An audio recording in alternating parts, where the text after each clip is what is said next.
104 বছর বয়সে জামিন পেলেন মালদহের মানিকচকের এক বৃদ্ধ। জমি নিয়ে ভাইয়ে ভাইয়ে বিবাদ হয়েছিল, তার জেরেই গুলি করে ছোট ভাইকে খুনের অভিযোগ উঠেছিল দাদার বিরুদ্ধে। যদিও দাদার পরিবারের দাবি পারিবারিক ঝামেলার সুযোগ নিয়ে অন্য এক ব্যক্তি ছোট ভাইকে গুলি করে খুন করে। সেই ঘটনায় পুলিশ গ্রেফতার করে দাদাকে, জেল হয় তার। এরপর কেটে গিয়েছে 36টা বছর। কলকাতা হাইকোর্টে আবেদন জানালেও তার জামিন হয়নি।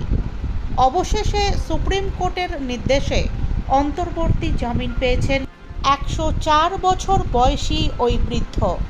আর বাবার বাড়ি ফেরার আনন্দে প্রহর গুনছে মণ্ডল পরিবার। জানা গিয়েছে ওই বৃদ্ধের নাম রসিকচন্দ্র মণ্ডল, যার বয়স আনুমানিক 104 বছর। বাড়ি মালদহের মানিকচক ব্লকের দক্ষিণ চণ্ডীপুর পঞ্চায়েতের পশ্চিম নারায়ণপুর গ্রামে। তার 3 ছেলে ও স্ত্রী রয়েছেন। ইতিমধ্যেই বড় ছেলের মৃত্যু হয়েছে।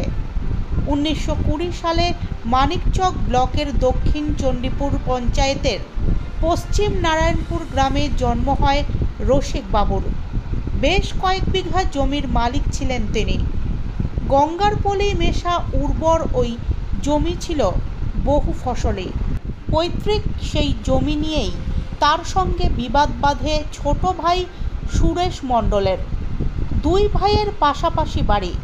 1988 সালের একদিন নিজের বাড়িতেই গুলিবিদ্ধ হয়ে মারা যান সুরেশবাবু। সেই ঘটনায় সুরেশবাবুর স্ত্রী আরতি মণ্ডল, ভাসুর রসিক সহ মোট 18 জনের বিরুদ্ধে মানিকচক থানায় লিখিত অভিযোগ দায়ের করেন। পুলিশ অভিযুক্তদের গ্রেফতার করে। সবার বিরুদ্ধে ভারতীয় দণ্ডবিধির 302 ও 34 নম্বর ধারায় মামলা রুজু হয়। শুরু হয় বিচার প্রক্রিয়া। 1994 সালে রসিকচন্দ্র মণ্ডল ও জিতেন তাঁতি নামে 2 জনের যাবজ্জীবন কারাদণ্ডের সাজা ঘোষণা করা হয়। তখন রসিকবাবুর বয়স ছিল 68 বছর। তারপর থেকেই জেলেই ছিলেন 2 জন। বছর 3 আগে প্যারোলে ছাড়া পেয়ে বাড়ি ফিরে নদীতে ডুবে মারা যান জিতেন তাঁতি। প্যারোলে ছাড়া পেয়ে বেশ কয়েক বছর বাড়িতে ছিলেন রসিকবাবুও। প্যারোলের মেয়াদ শেষ হওয়ার পর পুলিশ তাকে ফের সংশোধনাগারে পাঠায়। এই দীর্ঘ সময়কালে তাকে মূলত মালদা জেলা সংশোধনাগারেই রাখা হয়েছিল। 2018 সালে রসিকবাবু নিম্ন আদালতের রায়কে চ্যালেঞ্জ করে কলকাতা হাইকোর্টে আবেদন জানান, কিন্তু তার আবেদন হাইকোর্ট খারিজ করে দেয়। পরবর্তীতে সুপ্রিম কোর্টেও তিনি সেই আবেদন জানান, কিন্তু সেখানেও তার আবেদন গ্রাহ্য হয়নি। 2020 সালে 99 বছর বয়সী রসিকবাবু তার বয়স এবং বয়সজনিত অসুস্থতার কারণ দেখিয়ে শীর্ষ আদালতে মুক্তির আবেদন জানান। সেই আবেদনের ভিত্তিতে 2021 সালের মে মাসে সুপ্রিম কোর্ট এই মামলার স্ট্যাটাস রিপোর্ট চেয়ে পশ্চিমবঙ্গ সরকারকে একটি নোটিশ জারি করে। অবশেষে শুক্রবার সুপ্রিম কোর্টের প্রধান বিচারপতি সঞ্জীব খান্না ও বিচারপতি সঞ্জয় কুমারের ডিভিশন বেঞ্চে রসিকবাবুর আবেদনের শুনানি হয়।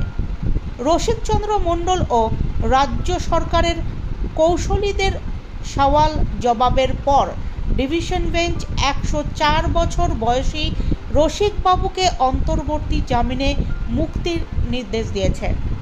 তার ছোট ছেলে উত্তম মণ্ডল বলেন, কি মার্ডার কেসে কি ঘটনা ছিল ওটা? ভাই ভাই ঝগড়া, জমি জায়গা নিয়ে মারপিট। জমিতেই মার্ডার হয়েছিল না, বাড়িতে মেরে চলে গেছে। বাড়িতে অন্য কেউ মেরে বাবাকে ফাঁসি দিল। মিথ্যা মামলা? মিথ্যা মামলা জড়িত। আচ্ছা আচ্ছা। মিথ্যা মামলা জড়িত, নাম আছে, যেতেই হবে। তারপর কতদিন জেলে ছিল? মোটামুটি আগে ছিল, এখন বর্তমান 6 বছর হলো। তারপরে মাঝখানে 12 বছর এখানে বাড়িতে ছিল? হ্যাঁ, বাড়িতে ছিল। এ বছর 6 বছর হলো এবার। বাড়িতে ওইখানে বছর দুই ছিল ফার্স্টে 8 তারিখ কেস হয়েছিল, বছর দুই ছিল বাড়িতে, তারপর বেল পেয়েছি আমরা, বেল হয়ে এই 6 বছর গেল যাবে। তো আপনার বাবার বয়স তো 103 বছর 4 বছর। হ্যাঁ সত্যি, হ্যাঁ। তো এত এত বছর বয়স পর্যন্ত মানুষকে কি জেলে আটকে রাখা যায়, কি বলেন? এরা আর খেয়ে দিলে সরকার, আমি কী করবো দাদা, সরকারের ব্যাপার আছে, আমাদের ব্যাপার নাই। ছাড় পাচ্ছি না, কী করবো, চেষ্টা করছি। হাইকোর্ট বেল দিয়েছিল একবার, হ্যাঁ একবার বেল মাত্র দিয়েছিল, দিয়েছিল, তাও লাভ হয়নি। লাভ হয়নি। তারপরে সুপ্রিম কোর্টে গেছিলেন, হ্যাঁ সুপ্রিম কোর্টে গেল, হাইকোর্ট বলছে এখানে হবে না, সুপ্রিম কোর্টে যাও। সুপ্রিম কোর্ট থেকে বেল পেলেন। হ্যাঁ বেল পেলাম।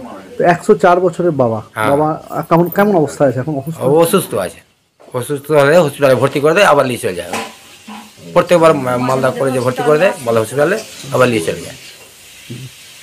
এবার যে বাড়ি ফিরে আসছে, আপনাদের কাছে ফিরে আসছে, হ্যাঁ শেষ বয়সটুকু আপনাদের সঙ্গে থাকবে, আপনার হ্যাঁ, কেমন লাগছে? হ্যাঁ কেমন লাগছে? ভালো লাগবে, বাবার সঙ্গে থাকবো, আনন্দ পাবো, খুশি থাকবো।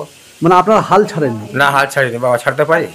104 বছর বয়স, তাও বাবাকে বাড়ি নিয়ে আসার জন্য হ্যাঁ চেষ্টা করলাম, আসলো, অর্ডার হলো সরকারের। ঠিক আছে, আপনার নামটা বলুন। উত্তম মণ্ডল।